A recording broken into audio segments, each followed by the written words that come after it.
Vamos levar o pensamento até Deus, até Jesus, procurando esquecer as coisas materiais, o mundo agitado lá fora. Aquele homem estava triste, angustiado, deprimido, depressivo. Queria muito sair dessa situação difícil a qual se encontrava. Procurou auxílio na medicina.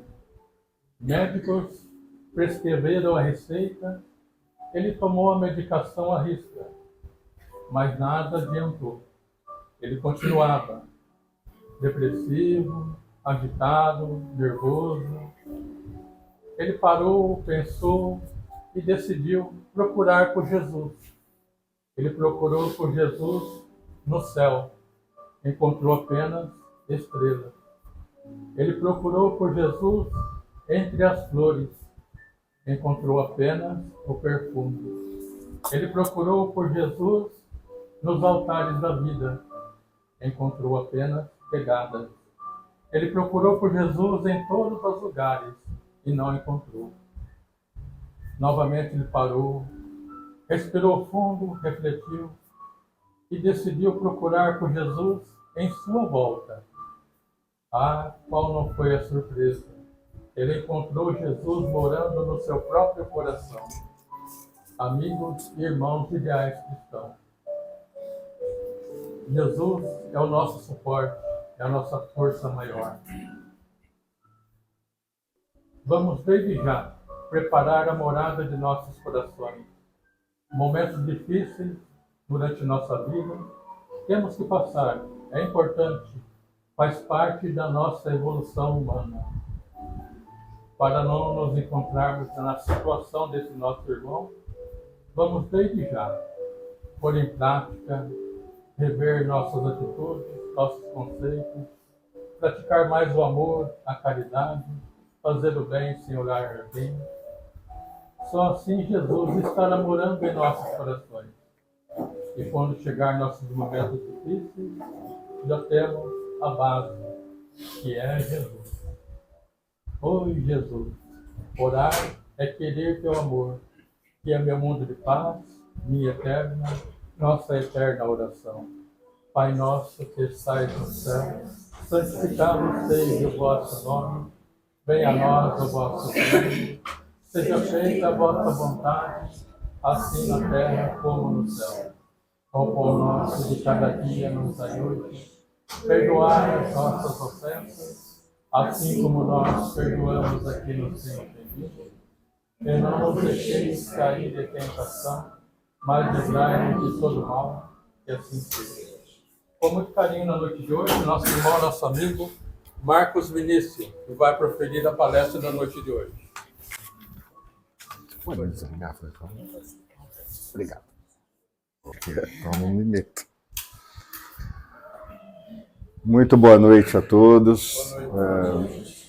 Primeiramente, eu gostaria de me desculpar com vocês, porque todas as palestras que eu preparo, eu faço o índice nela num notebook para trazer mais informações, mas a hora que eu estava saindo de Catanduva, meu notebook pifou. Isso às vezes acontece para nos testar, não é? Então, ao invés de eu dar qualquer desculpa, eu vim mesmo assim. Fiz algumas anotações sobre o tema que eu vou tratar essa noite.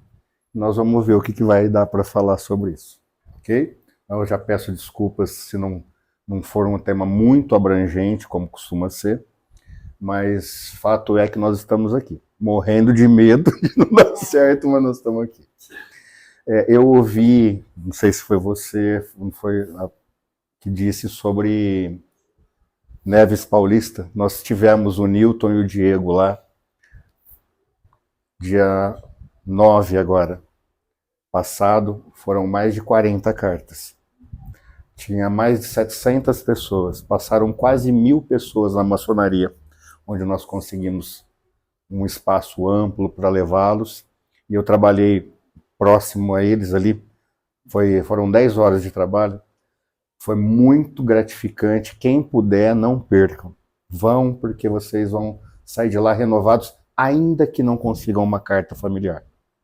Nós, da minha família, fomos pela primeira vez contemplados após 10 anos do desencarne do meu pai. que era o patriarca da família. E ele nos trouxe uma carta maravilhosa, nos dizendo, dentre outras coisas, estou fazendo um preâmbulo aqui para contar para vocês isso, que a moeda de troca lá no mundo espiritual é a caridade. Lá a moeda vigente, segundo um espírito lúcido já, que foi espírita a vida toda, trabalhou muito pelo povo, por pessoas necessitadas, nos disse, nos asseverou que a moeda de troca é a caridade. Nos disse também que título nenhum terreno vale lá. Que lá o que vale é o bem que você faz, principalmente quando está aqui. Porque nós temos uma impressão errônea, muitas vezes, achando que nós somos daqui. E às vezes vamos para lá. É o contrário disso. Nós somos de lá.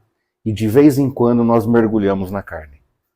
Então fica aqui a mensagem, foi dia 9 agora, faz 2 semanas, pouco mais, 3 semanas, que vale a pena ir para nós os paulistas. Nós vamos ter também, deixar aqui até um convite para quem quiser ir até Catanduva, isso vai ser na nossa casa, no Semeador, vai ter o Orlando Noronha, também é um outro médium que escreve cartas consoladoras, mediúnicas, ele vai estar lá, tudo programado para o dia 30 agora de agosto. Vai ser um sábado, a partir das, se eu não me engano, das 9 da manhã. Mas depois eu mando para as meninas aqui, para a Beth, para a Patrícia, para a Marilene. Nós vamos ter um outro evento lá aqui em Catanduva também. Mas vale a pena. Meus amigos, em relação ao tema, eu passei um nome do tema na palestra, né? Vocês devem ter visto só cristianismo. Foi uma falha minha, porque o nome desse tema que eu estou falando agora aqui, que eu vou falar, é do cristianismo primitivo ao consolador prometido. Então, foi um equívoco meu, que não escrevi de uma forma correta todo o tema, mas fica aqui para a gente entender melhor o que eu vou falar, é isso aí. Mas não vamos achar que eu não tenho a pretensão nenhuma de contar a história inteira do cristianismo, que são 20 séculos. Mas eu vou fazer o quê? Eu vou passar por algumas fases do cristianismo, as mais importantes, para a gente entender os erros e os acertos que o cristianismo teve até a chegada da doutrina espírita no nosso planeta. Então, para começar, eu gostaria de dizer que eu não tenho a pretensão de falar tudo, porque eu também não tenho conhecimento de tudo, da história do cristianismo, mas sim passar algumas pinceladas das coisas mais importantes, das fases mais importantes. Eu queria adiantar aqui também que tudo que eu vou dizer aqui não é direcionado a nenhuma outra religião, tá? Em nenhuma pessoa que viveu no passado. Porque nós mesmos somos autores da nossa própria história. Nós somos herdeiros da nossa história. Então fomos nós a quem vivemos no passado e também fizemos parte de outros credos religiosos, que não os da doutrina espírita. Porque imaginemos nós reencarnados aqui há 300 anos atrás.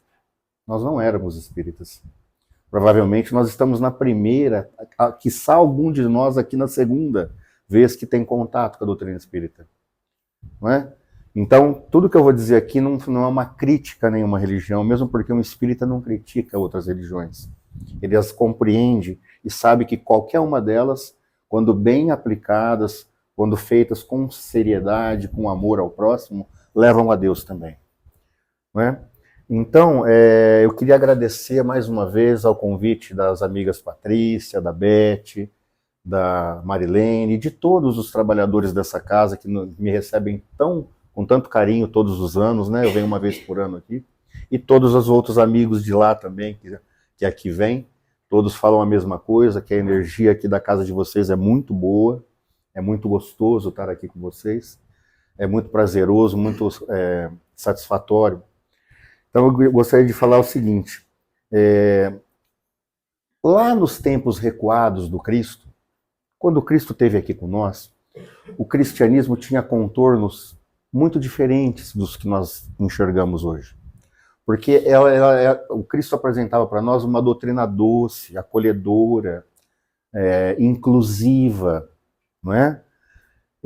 E só que tem uma coisa, nos primeiros séculos que o cristianismo, logo após a crucificação do Cristo, ainda teve na época dos mártires, talvez no primeiro, no segundo século.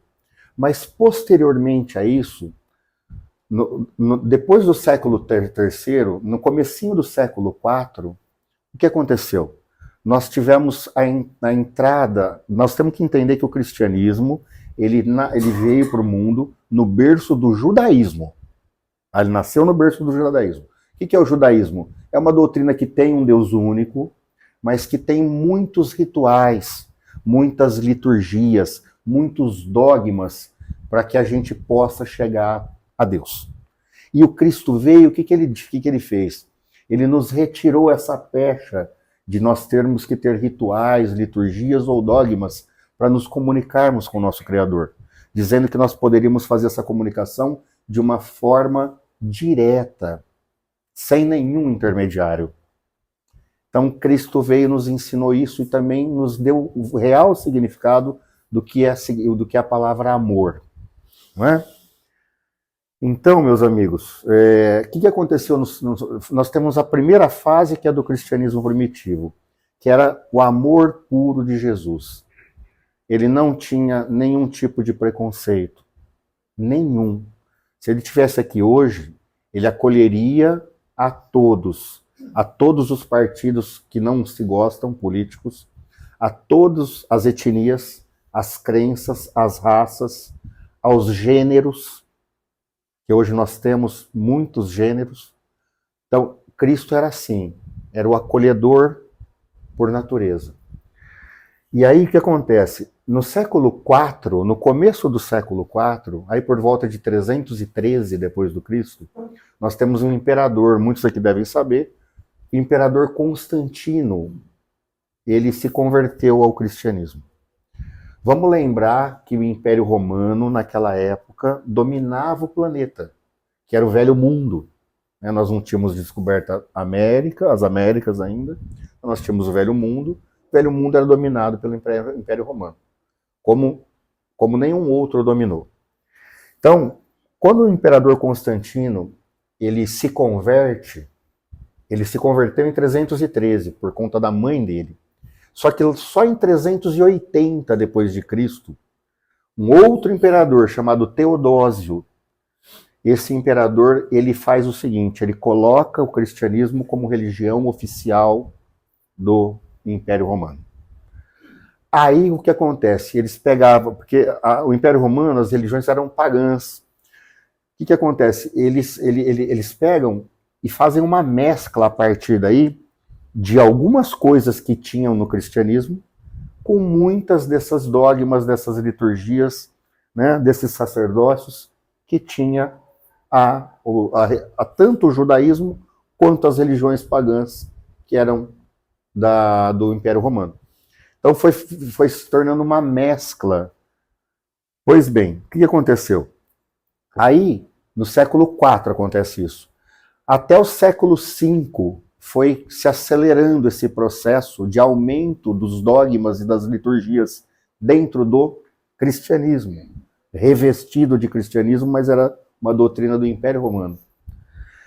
Do século V ao século VII, foram aumentando esses dogmas, essas liturgias.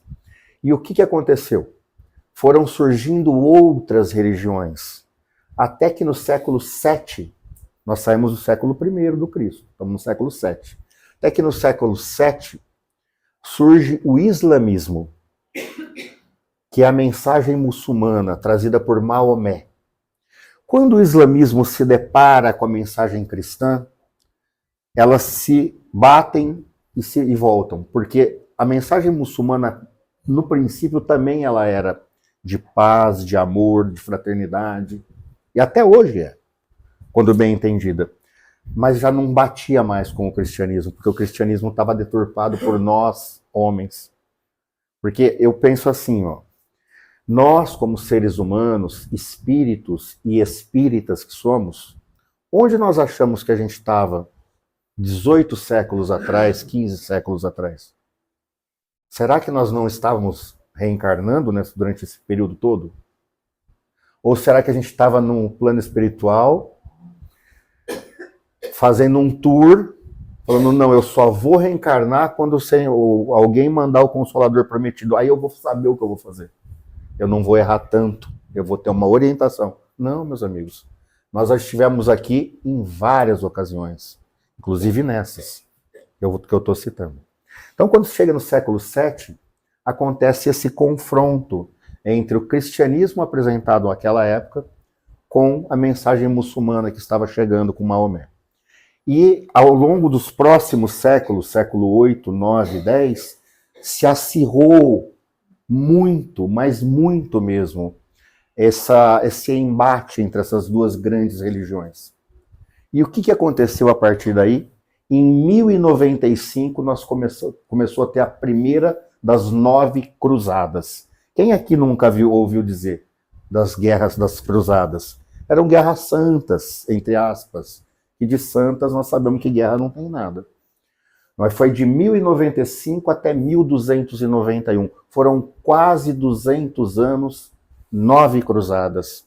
Onde do lado dos muçulmanos, os muçulmanos em nome de Alá, que é o Deus, e do lado dos cristãos, os cristãos, por que cruzadas? Eles se lembram? Eram os cavaleiros com uma cruz no peito. Eles iam para os campos de batalha, guerrearem uns com os outros, um em nome de Alá e outro em nome do Cristo. Isso para nós hoje não faz sentido algum, não é? Nós que somos espíritos, nós sabemos que não faz, mas isso ocorreu. E está na história da humanidade. E nós todos aqui reunidos fazemos parte da história da humanidade. Nós não podemos nos colocar, isso eu, aquele povo era tudo louco. Quer dizer, nós temos que pensar assim, nós éramos todos loucos, né? Porque nós não podemos nos colocar fora da história da humanidade. Se espíritas formos e pensarmos como tal. Então, o que acontece? Aí foram 200 anos de batalhas. Isso que aconteceu, abriu uma ferida muito grande entre cristãos e muçulmanos que até hoje não cicatrizou. A gente vê aqui no Brasil, não existe tanto isso, mas vamos olhar no Oriente, em outros lugares do planeta. Nós não conseguimos ver a paz reinar entre judeus, cristãos e muçulmanos, até hoje. Nós ouvimos falar de Guerra Santa, qualquer um aqui que ligar a televisão hoje vai ter uma notícia de alguma coisa assim, quando chegarmos em casa. Essa ferida não cicatrizou até hoje. Mas o que aconteceu depois disso? Isso é mais uma fase do cristianismo, bem ruim para o cristianismo, né? Então nós começamos lá, foi se acirrando, e assim, nós temos que entender que esses primeiros 1000 anos, até 1200, 1300, nós estamos falando, 1400 na verdade, nós estamos falando de Idade Média. O que é a caracterização da Idade Média? Uma época de muita ignorância e muita intolerância. As 3 características da Idade Média: o feudalismo, a igreja e o Estado sendo uma coisa só, e as cruzadas. São as 3 características desses 1000 anos de Idade Média. Mas se a gente achar que estava ruim, pode piorar. Por quê? Porque em 1233, o Papa Gregório IX veio e instituiu, depois desses 1000 anos de sombras, depois desses 200 anos de cruzadas, antes de terminar a última cruzada, em 1233, o Papa Gregório IX vem e institui o Tribunal da Santa Inquisição. Isso foi de 1233 a 1821. Foram mais 600 anos, sabe do que, meus amigos? De perseguição religiosa. Muito grave, muito forte. E aí eu falo assim, como que foi essa perseguição religiosa? De várias maneiras. Porque na primeira fase dela, eles perseguiam os não cristãos. O que acontecia? Os sacerdotes, eles entendiam, principalmente os sacerdotes, que era necessário converter até mesmo à força, se fosse preciso. Alguém se converte à força aqui? Não, nós sabemos que não. Por isso que é uma idade da intolerância e da ignorância. Pois bem, aí o que ocorre? Durante isso tudo, nós vamos avançando nesses 600 anos, nós vamos chegar principalmente na Europa, que a Inquisição se deu quase que no mundo inteiro, mas sobretudo na Europa.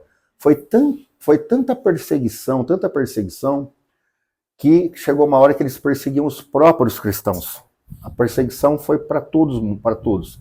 Perseguiam cientistas, filósofos, pensadores, e o que dizer dos médiuns?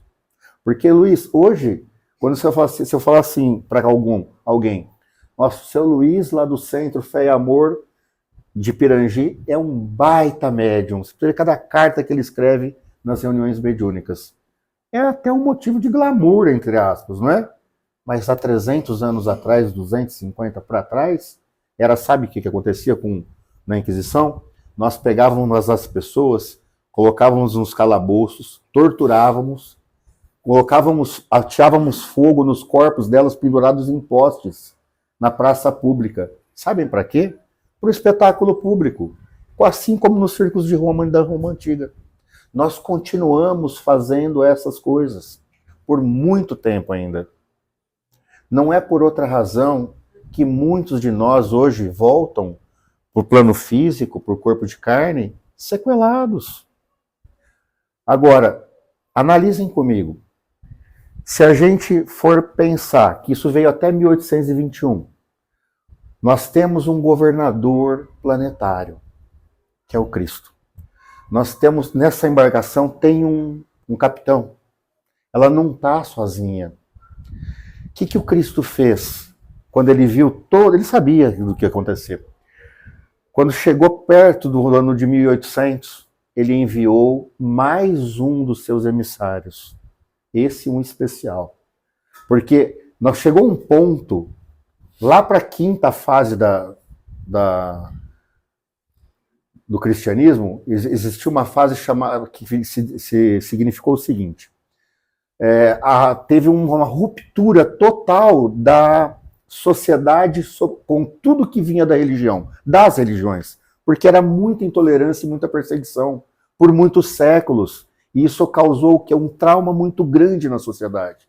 Então esse trauma veio eclodiu no quê? Na Revolução Francesa, em 1789. Essa palestra aqui é uma aula de história para quem gosta. Para quem gosta da história. É uma aula de história com toques de espiritualidade. Então, o que acontece? Em 1789, a Revolução Francesa, aí você vai pensar assim, mas Marcos, a Revolução Francesa não foi boa? Existiram aspectos bons, mas existiram os ruins também. Como tudo na vida. Eu vou dizer um dos ruins. A Revolução Francesa conseguiu romper com a Igreja-Estado em determinado ponto, num grande ponto. Só que ela trouxe o quê? A ideia do ateísmo, que até hoje assola a Europa, cada vez mais, inclusive.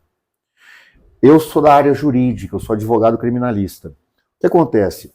Há 2 ou 3 meses atrás, a França aprovou uma lei, eu não estou falando aqui de eutanásia, viu, gente? Eu estou falando aqui agora que essa lei é a lei do suicídio assistido. Se vocês puderem dar uma pesquisada, hoje qualquer pessoa que tem uma doença não precisa ser terminal e não está contente com a própria vida, na França e em outros países da Europa também, né? Porque lá a lei serve para um bloco, algumas leis, um bloco de países.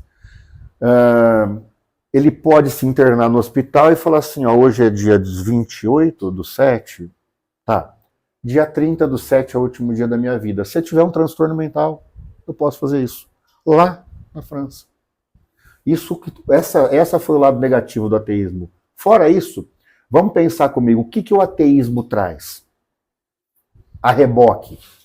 O materialismo, porque ele pensa só nessa vida e você vai ter que fazer tudo nessa. E ter tudo que você puder nessa. E se para isso for preciso atropelar o mundo, você atropela.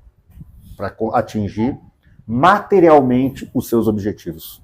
O problema do materialismo é esse. Fora a falta de comunhão com o Criador. Ok? Então, o que o Cristo planetário fez? Ele enviou em 1804, 15 anos após a Revolução Francesa, lá no berço do ateísmo, Lá no berço da ideia do materialismo, Allan Kardec, que nasce aonde? Em Paris, na França. 50 e poucos anos depois, 53 anos depois, 54, em 1857, ele publica o primeiro volume do Livro dos Espíritos com 500 e poucas perguntas. E depois, posteriormente, viria a ter 1018. Gente, nós sabemos aqui, eu sei que muita gente estuda aqui, mas nós temos que ter a ideia do seguinte. Nós temos o Pentateuco espírita. Ok? Nós temos nós temos o Livro dos Espíritos, só que de dentro do livro, nós temos que olhar o Livro dos Espíritos da seguinte maneira. A primeira parte do Livro dos Espíritos é a Gênese, desdobrada. A segunda parte é o Livro dos Médiuns. A terceira parte é o Evangelho segundo o Espiritismo. E a quarta parte é o Céu e o Inferno. Nós temos que ter isso em mente. Então quem estuda sabe. Então o que acontece? O Consolador Prometido chegou numa época que era mais do que necessário, quando a Europa estava mergulhada nessa ideia do ateísmo, e até hoje. Tanto é que de lá veio para cá. Por que eu falo que o Brasil é o país que eu gostaria de ter nascido e agradeço todos os dias? Porque você não vê em outros lugares, muito difícil você ver essa harmonia entre as religiões. Nós temos lá em Catanduva, 25 casas espíritas. Nós temos casas espíritas que na frente tem um centro de Umbanda, na esquina tem uma igreja evangélica, do outro lado um templo budista, todo mundo convive em harmonia. Aí você pergunta, mas e fora do país? Principalmente no Oriente, onde o Cristo veio. Não é assim. Não é assim. Não existe harmonia, não existe respeito entre as religiões até hoje, por conta dessa ferida aberta lá atrás e da falta de entendimento e de perdão das pessoas. Pois bem, o que aconteceu?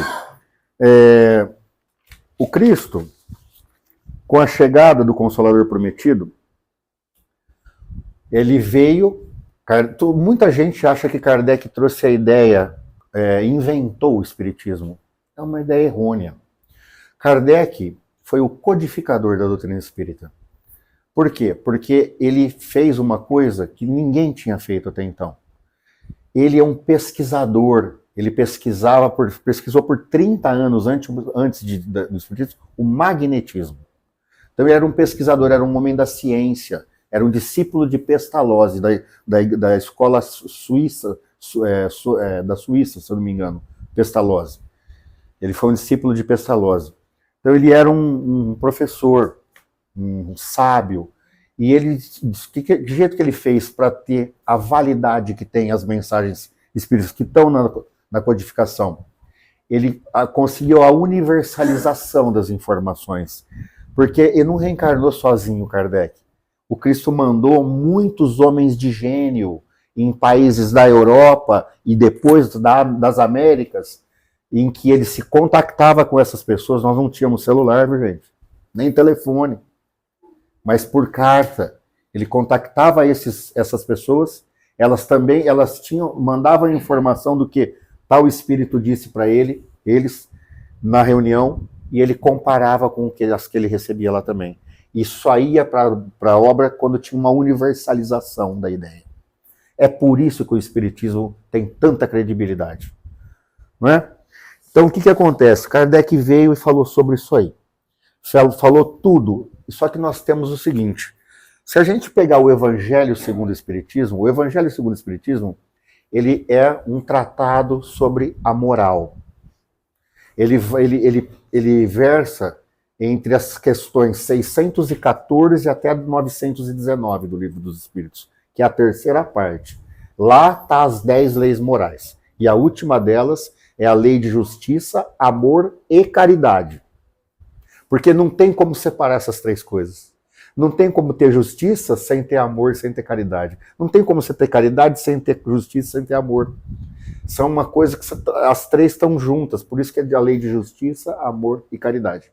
Eu vou lembrar vocês que a última questão da última lei moral, que é a questão 919, tem 919 e 909A, é aquela uma em que perguntam para Santo Agostinho como ele fez para atingir o seu autoconhecimento?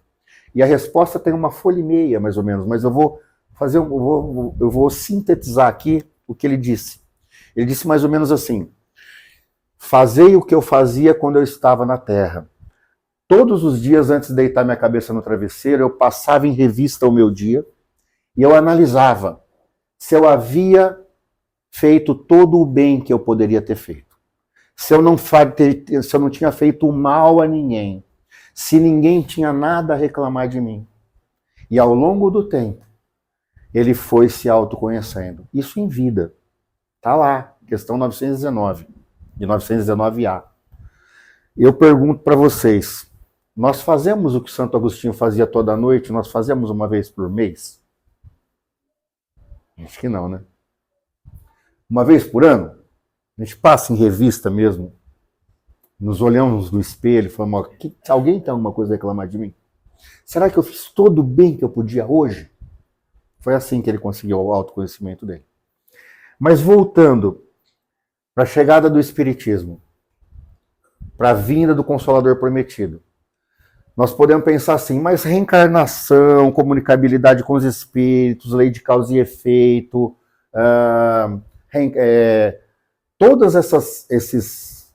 tudo que é a base do Espiritismo foi trazida por Kardec, e eu vou dizer para vocês que muita gente acha que é invenção do Espiritismo. A comunicabilidade com os espíritos, a lei de causa e efeito, a reencarnação, todas essas vertentes do Espiritismo. Não. Essas ideias já tinham vindo para a humanidade muitos e muitos séculos atrás.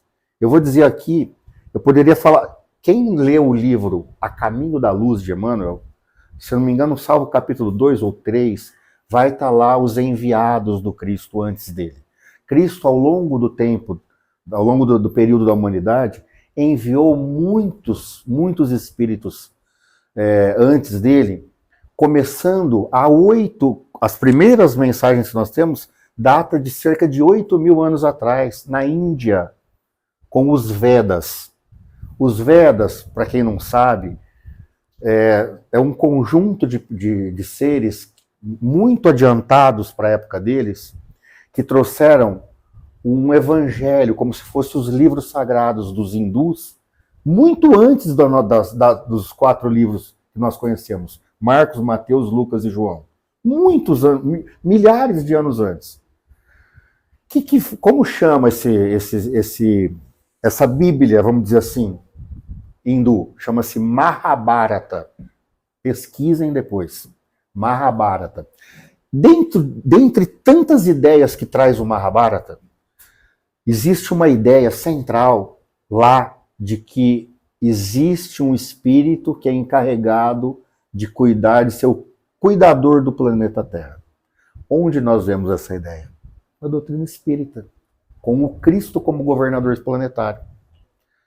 Aí, posteriormente, na Índia ainda, dentro do Mahabharata, existe, vamos dizer assim, como se fosse pegar os 4 livros espíritas, dentro dos 4 obras espíritas, né, nós vamos pegar o Evangelho. Tem o Evangelho deles, foi escrito por Krishna, que foi um hindu que viveu muito tempo atrás. E o Krishna escreveu esse Evangelho dele, chama-se Bhagavad Gita. Alguém já ouviu falar aqui do Bhagavad Gita? Dei uma pesquisada também. Não foi por outra razão que de lá Paulo Coelho, porque eram versos. Naquela época, pouca gente lia, sabia escrever. Então eram versos cantados para as pessoas, porque era passado de ouvido em ouvido. Era de palavra para palavra. Então o que acontece? Naquela época, eles escreviam versos. O Bhagavad Gita tem 720 versos. Foi dentro desses versos que Paulo Coelho e o chamado Maluco Beleza, que é o Raul Seixas, trouxeram a música Gita, onde ele fala que ele é o início, o fim, o meio, o filho que ainda não veio, a mãe, o pai, o avô. Então, foi de lá que foi trazido tudo isso. Então, nós precisamos começar a aprender a ligar as coisas, e estudar um pouquinho. Mas isso aí só é o começo. Posteriormente, da Índia, esse conhecimento veio também no Egito, antes das pirâmides até.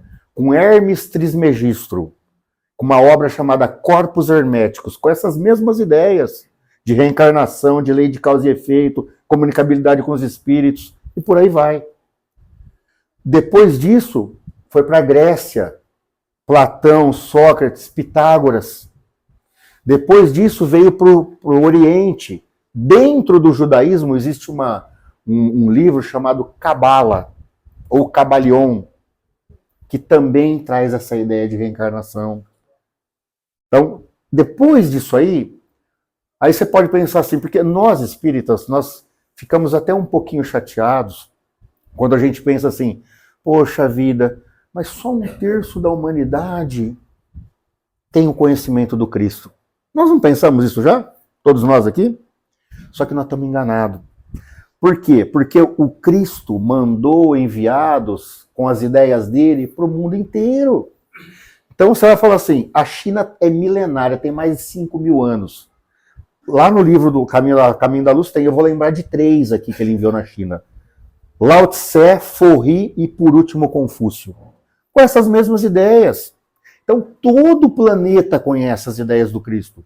Ele não tem a pretensão de falar assim, não, tem que ser cristão para conhecer as ideias. Olha tudo que eu falei que nós fizemos enquanto cristãos. Percebem?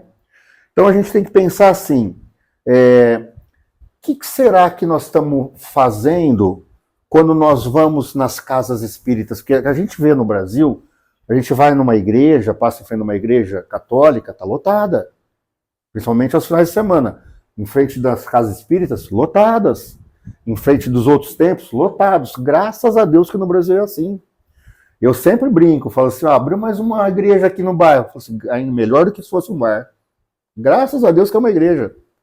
Só que o que a gente está indo buscar, nós espíritas? Será que a gente está indo buscar espiritualização na casa espírita? Espiritualização no seguinte sentido. No sentido assim, autoconhecimento, conhecimento espiritual e melhoria moral. Isso é busca do conhecimento. Isso é busca da espiritualização. Será que é isso que nós estamos vindo buscar aqui? Porque se a gente vier na casa espírita ou em qualquer outro templo religioso, com qualquer outra nomenclatura, para buscar facilitação da obtenção dos bens da terra, nós vamos estar sendo materialista e não espiritualista. Percebem? Olha a diferença. Eu não estou dizendo aqui que a gente não pode aqui, dentro da casa espírita, pedir por um amigo, por um parente que está doente, para a nossa própria saúde física e mental, para até orar para um filho, passar num concurso público. Por que não? Tudo isso é lícito, mas o que não é bacana é a barganha, porque nós fizemos isso por muito tempo já, gente. Por muitos séculos. Nós vivemos na ignorância, na intolerância por muito tempo já. O Espiritismo veio para nos clarear a mente de que nada disso é inventado. Então, essa ideia do Deus único, da comunicabilidade, da reencarnação, da pluralidade dos mundos habitados, não é uma invenção do Espiritismo nem de Kardec. Nós temos isso aqui, era naquela época, em todos esses lugares que eu disse, tem outros também, que eu não citei, não eram para todos, eram para os chamados iniciados. Era uma pequena parte da coletividade que tinha capacidade de compreender isso. Vocês percebam, não é aqui querendo falar que nós somos mais intelectualizados ou menos, mas percebam que é uma pequena parte ainda que compreende profundamente a doutrina espírita, que precisa de raciocínio, precisa de pensamento e precisa de vontade. Vontade de deixar a Netflix de lado para estudar um pouco. Vontade de deixar aquele cochilo para poder botar as mãos na massa. Porque na doutrina espírita a gente aprende que não é só estudar, é trabalhar pelo outro. É o bem que se faz sem pensar em troca. Porque é isso aí que nutre o espírita. É isso aí que faz o espírita ser cada vez mais feliz com ele, com os outros, não, consigo mesmo. Percebem? Então, meus amigos, aí eu vou perguntar uma coisa para vocês aqui. Será que o Cristo, lá atrás, nas falas dele, no pensamento dele, ele falou sobre ansiedade? Que hoje nós temos uma epidemia de ansiedade, sobretudo no Brasil. Em todos os lugares, mas no Brasil. Sabe o que ele falou sobre a ansiedade? Ele falou. Ele falou assim, dentre tantas coisas, né? Vinde a mim, vós que estáis fadigados, que eu vos aliviarei. Ele falou sobre ansiedade. E sobre depressão? Ele também falou. Cada dia basta o seu mal. Nós achamos que depressão é uma doença nova de gente rica, né? Estamos enganados. Qualquer um pode se deprimir. Qualquer um de nós. Ele falou sobre tudo isso e falou muito mais. Então eu gostaria de falar, eu trabalho, também faço, tenho um trabalho junto ao Hospital Psiquiátrico lá de Catanduva e ao CVV, que é o Centro de Valorização da Vida. Nós temos um índice, hoje, nós começamos a fazer essa pesquisa de 2015 em diante, são 10 anos já. Tem aumentado o número de suicídios no Brasil assustadoramente. Por conta da ansiedade, da depressão, da tristeza, do vazio existencial. Então, o que acontece? Nesse trabalho que eu faço parte, aos sábados, nós trabalhamos com pacientes mulheres, da Evangelizando, dentro do hospital psiquiátrico. É um trabalho árduo, com pessoas que sofrem muito e que estão numa situação delicadíssima. E nós vemos muitas delas com muitos cortes de autolaceração. Muitas, a grande maioria. E depois, em conversas particulares, depois do final do trabalho, a pergunta nem sempre é a mesma, mas a resposta é praticamente quase a mesma.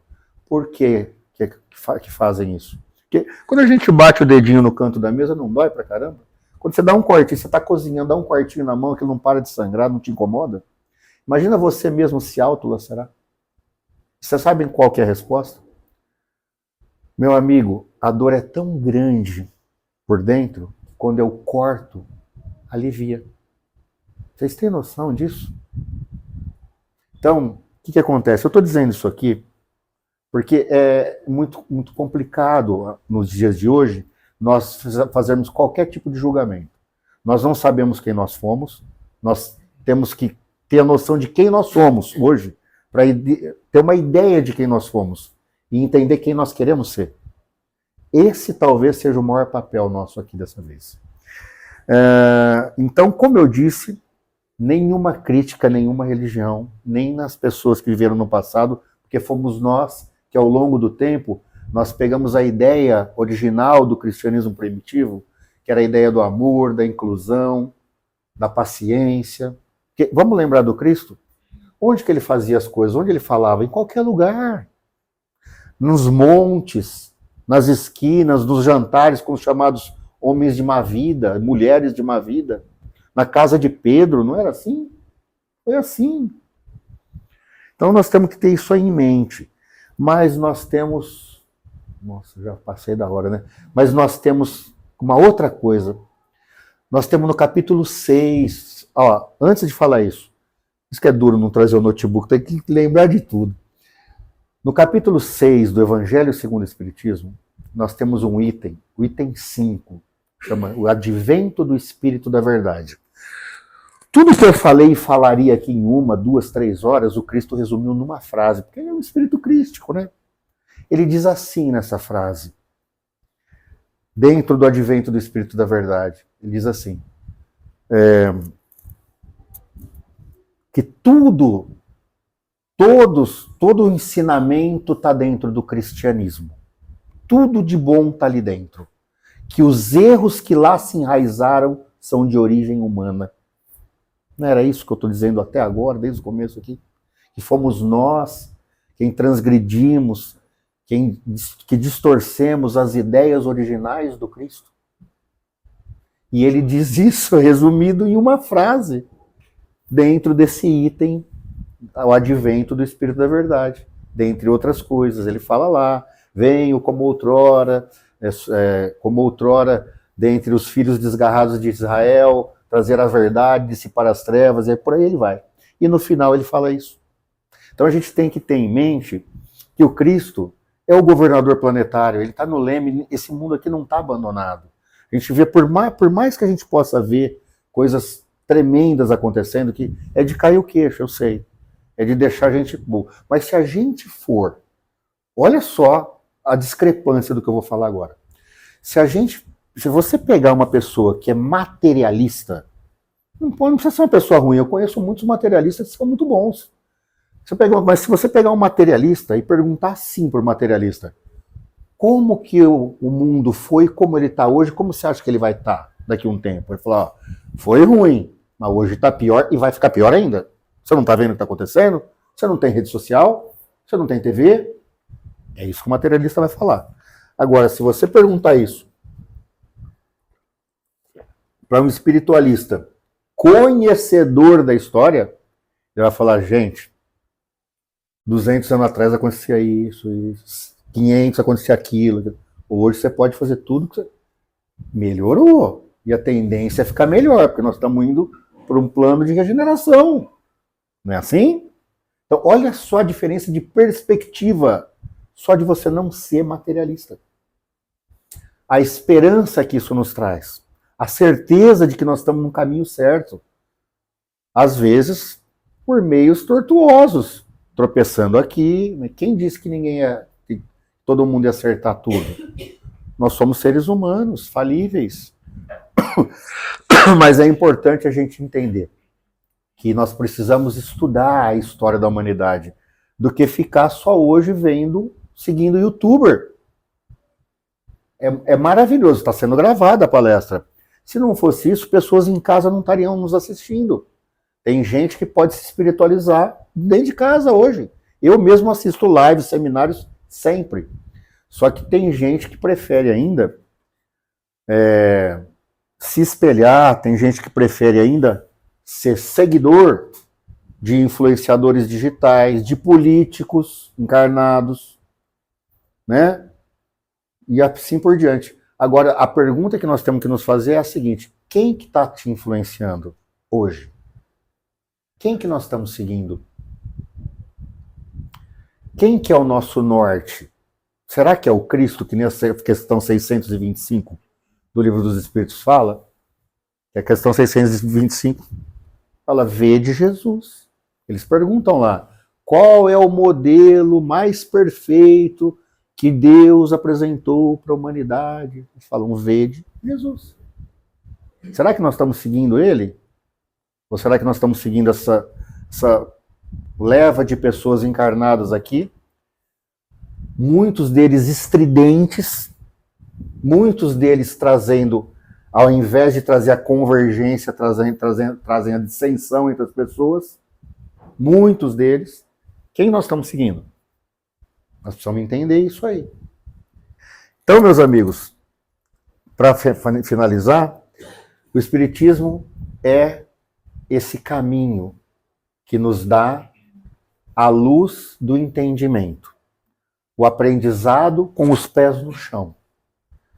Aquele conhecimento que a traça não rói, o ladrão não rouba e o fogo não queima. Que é o que você vai levar com você. Só que é muito importante, tem uma página de Emmanuel, numa dessas que a gente recebe assim, quando a gente entra, uma pagininha dessa aqui, chamada Saber e Fazer. Eu lembro que quando eu li essa página, eu fiquei tão impressionado, que eu sempre lembro dela. O Emmanuel, nessa página, ele nos conta a importância que tem a nossa busca pelo conhecimento. Mas ele nos diz a importância ainda maior de a gente colocar em prática aquele pouquinho que a gente já conheceu, que a gente já aprendeu. Então a busca do conhecimento é muito importante, mas mais importante que a busca é a tentativa de colocação em prática. Porque vocês conhecem coisa mais difícil que tem do que colocar o que você já conhece em prática? Eu digo por mim, eu tenho muita dificuldade. E eu sei que não sou só eu. Mas fica aí o desafio. O Consolador prometido está aqui. Nós temos isso nas nossas mãos.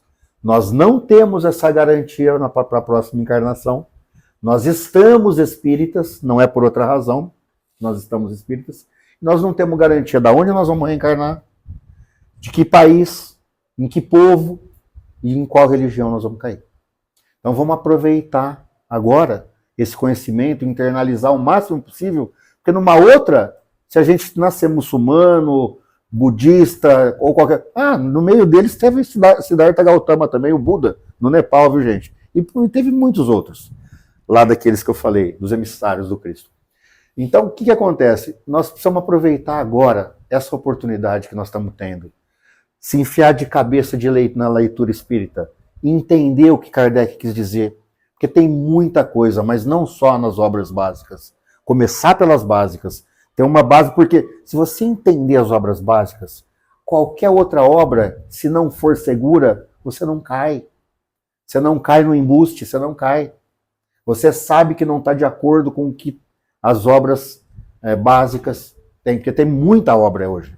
Mas nós temos obras subsidiárias maravilhosas, trazidas pelo Chico, pelo Divaldo, por Ivone do Amaral Pereira, pelos espíritos de Humberto de Campos, André Luiz, Emmanuel, Manuel Filomeno de Miranda e tantos outros, que vai levaria encarnações para ver. Só as obras do Chico, quase 500. Então é isso a mensagem de hoje, meus amigos. Me desculpem se não foi o que vocês esperavam, foi o que deu para extrair daquilo tudo que eu tenho compilado, que ficou lá, queimado no meu notebook. Mas está tudo bem. Acho que o recado foi dado. Eu acho que, em suma, acho que vocês entenderam mais ou menos o que eu quis dizer. Eu fico muito feliz, muito satisfeito. Agradeço pela atenção de vocês, pela paciência que vocês tiveram comigo. Muito obrigado. Vamos orar, né? Agora, eu que faço?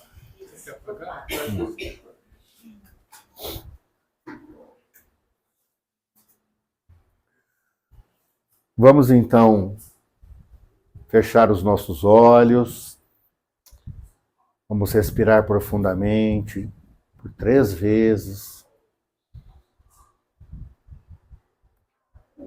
Vamos elevar os nossos pensamentos ao alto, buscando o nosso Criador, mentalizando a figura do Cristo. Não aquele Cristo crucificado, mas o Jesus médico, o Jesus terapeuta da alma humana, o Cristo que nos trouxe a mensagem sublime do amor. E a partir daí, levamos os nossos pensamentos aos nossos familiares, aos nossos entes queridos, às pessoas que neste momento estão passando por dificuldades maiores do que as nossas, passando por provas mais difíceis e até mesmo expiações aqui nesse plano. Também rogamos a espiritualidade superior, o auxílio, o amparo nos presídios, nos hospitais, nos hospitais psiquiátricos, nos manicômios, nos lugares de sofrimento e dor. Que todos eles, Senhor, possam ser abençoados pela Tua misericórdia, possam ser ungidos pelo Teu amor, e que todos nós aqui reunidos, na data de hoje, possamos ir de retorno aos nossos lares, melhores do que chegamos aqui.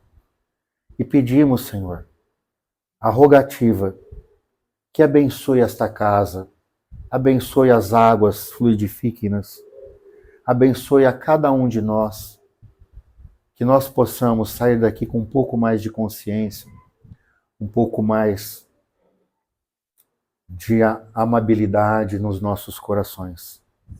E que assim seja, que a paz permaneça.